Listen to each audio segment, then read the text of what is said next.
Bupati Mandailing Natal nonaktif Hidayat Batubara dituntut 8 tahun penjara oleh Jaksa Penuntut Umum dalam sidang tuntutan kasus dugaan gratifikasi proyek pembangunan RSUD Penyambungan.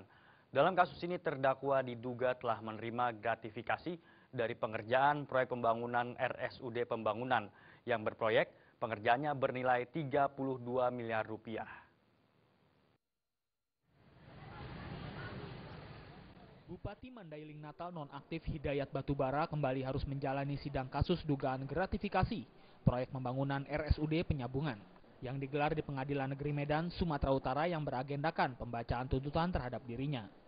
Jaksa Penuntut Umum dari Komisi Pemberantasan Korupsi atau KPK menuntut terdakwa dengan hukuman penjara selama 8 tahun penjara serta denda sebesar 300 juta rupiah.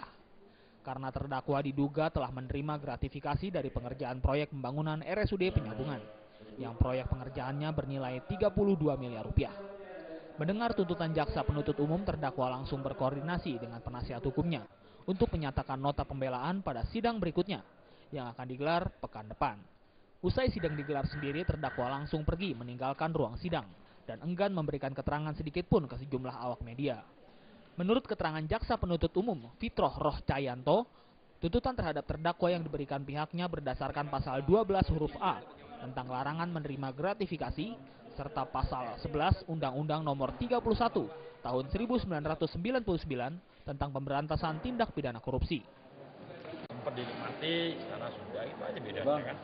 Kalau ancaman tuntutan sama, udah pasti. Oke.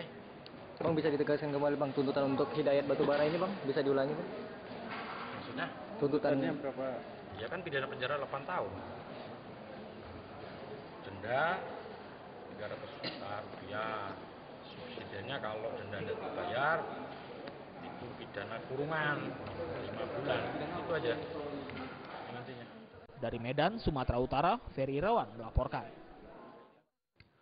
Fraksi Demokrat mendukung langkah hukum yang akan dilakukan Ketua Komisi 7 DPR, Sutan Batugana terkait kasus pencemaran nama baik yang diduga dilakukan mantan Kepala SKK Migas Rudi Rubiandini. Dukungan tersebut bukannya tanpa alasan.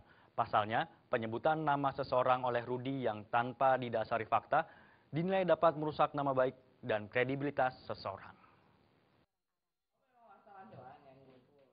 Pernyataan dukungan ini disampaikan Ketua Fraksi Partai Demokrat Nurhayati alias Segaf di ruang fraksi Partai Demokrat DPR Senayan, Jakarta. Selain mendukung upaya jalur hukum yang dilakukan Sutan Batugana, Nurhayati juga menyesalkan pernyataan Rudi Rubiandini yang hanya menyebut 2 kader Partai Demokrat di Komisi 7, yaitu Sutan Batugana dan Tri Yulianto. Padahal masih banyak kader partai lain yang duduk di Komisi Mitra Kerja Lembaga Migas tersebut. Sebagai bukti dukungan yang diberikan kepada kader yang mengalami pencemaran nama baik, Partai Demokrat akan memberikan bantuan hukum kepada Sutan dan Tri Yulianto. Hukum ya, kalau misalnya memang tidak sebagaimana Pak Sutan juga sudah mengatakan kepada kami bahwa itu tidak benar, ya langkah hukum itu ya sepatutnya bisa ditempuh, karena kan tidak boleh berdasarkan artinya menyebut nama orang tanpa fakta, kan begitu, apalagi yang bersangkutan merasa ini tidak benar dan sudah merugikan nama baiknya, dan itu menjadi hak setiap warga negara yang merasa namanya dicemarkan untuk menempuh jalur hukum. Jadi tentunya ini kami dukung. Proses hukumnya sendiri dari DPP atau pribadi?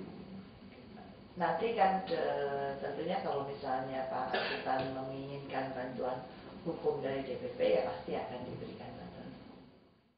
Penyebutan 2 nama dari fraksi Partai Demokrat itu dilontarkan Jaksa Penuntut Umum saat membacakan dakwaan untuk Rudi Rubiandini dalam sidang kasus dugaan suap di SKK Migas di Pengadilan Tipikor Selasa lalu. Dalam dakwaan tersebut disebutkan Sutan menerima uang sebesar 200.000 US dollar melalui Tri Yulianto yang juga anggota fraksi Partai Demokrat. Uang itu berasal dari pemilik PT Kernel Oil Ptd Ltd, Widodo Ratna Caitong, yang bertujuan agar Rudi dapat memenangkan perusahaannya, Fosus Energy, dalam tender di SKK Migas dan beberapa proyek lainnya. Widodo sendiri menjanjikan untuk memberikan uang 700.000 US dollar. Dari Jakarta, Agus Purwoko melaporkan. Panglima TNI Jenderal TNI Muldoko meminta jajarannya untuk tidak terlibat dalam kancah politik jelang pemilu 2014 mendatang. Panglima khawatir jika hal ini terjadi akan merusak tataran demokrasi di Indonesia. Yang pertama, indikator kinerja di bidang Panglima TNI Jenderal TNI Muldoko kembali berkomentar soal pemilu 2014. Jelang pemilu 2014, Panglima meminta jajarannya untuk tidak bermain-main dalam kancah politik. Menurut Panglima, akan berisiko tinggi jika ada anggotanya yang bermain-main dalam netralitas TNI. Bahkan Panglima mengkhawatirkan tatanan demokrasi di negeri ini akan rusak jika ada anggota TNI yang mencoba masuk dalam kancah politik. Panglima berani memastikan TNI justru akan bersikap netral dan turut membantu dalam pengawalan pemilu 2014. Itu rekan-rekan sekalian, udahlah yakinlah kepada kami, karena kami sadar sepenuhnya bahwa demokrasi di Indonesia bisa rusak kalau TNI terlibat dalam politik praktis. Itu sudah pasti itu. Sehingga nanti nggak bisa mengawal jalannya politik, proses politik dengan baik. TNI betul-betul di dalam mengawal stabilitas nanti dijiwai oleh semangat yang murni dari hati yang tulus, bukan ada kepentingan yang muncul di balik itu. Selain itu, Panglima juga meminta anggotanya untuk tidak memberikan fasilitas untuk kepentingan partai politik. Begitupun sebaliknya, anggota TNI dilarang untuk menggunakan atribut partai. Dari Jakarta, Muhammad Ihsan melaporkan. Komisi Pemilihan Umum Sulawesi Tenggara mulai mendistribusikan logistik pemilu 2014 ke sejumlah kabupaten di provinsi itu. Seluruh logistik sudah tiba di kantor KPU di kabupaten terdekat di ibu kota Provinsi Sulawesi Tenggara, kecuali surat suara.